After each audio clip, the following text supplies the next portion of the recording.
Well, Alec kind of addressed that when he said you can look at the coloration of the wood, and there's technical studies on that to back it up.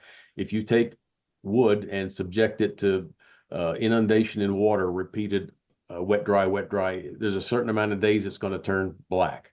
Other than that, it's not going to turn black.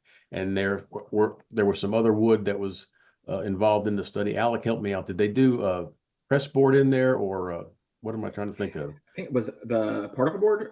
Particle I know board. they Yeah, do thank particle you. board cabinets. Yeah.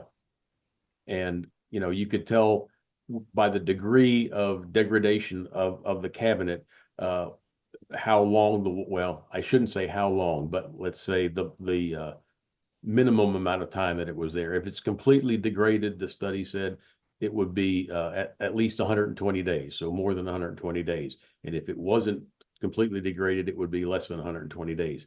These are very qualitative assessments, but they're the best that we've got, and at least we do have something to make that judgment by. I think Yeah, if we and get into sorry. complete deterioration of wood, now that's another thing that can be kind of subjective. If you take wood that's exposed to water, wet, dry conditions down in Tallahassee, it's not going to take long for that wood to rot. North of Atlanta, it might take a little bit longer. Upstate New York, a little bit longer. It's environmental, but those are the kinds of things you can look at. Hey, Alec, you were going to add something earlier? Yes, a lot of that testing that Rich was discussing earlier, a lot of it is like how the length of time the material was exposed to moisture. But a lot of times what we're dealing with is it's an intermittent moisture exposure. So while it may be months of moisture exposure that resulted in that, the time that it actually took to reach that extent could have been significantly longer, because you're talking about occasional wettings, not a continuous wetting of the component.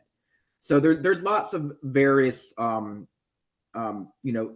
various data that we're gathering that helps us do that. And as Rich was talking about the particle board cabinets, I think what they measure is the amount of deflection those cabinets get. And based on the amount of deflection, it's been exposed for X amount of time.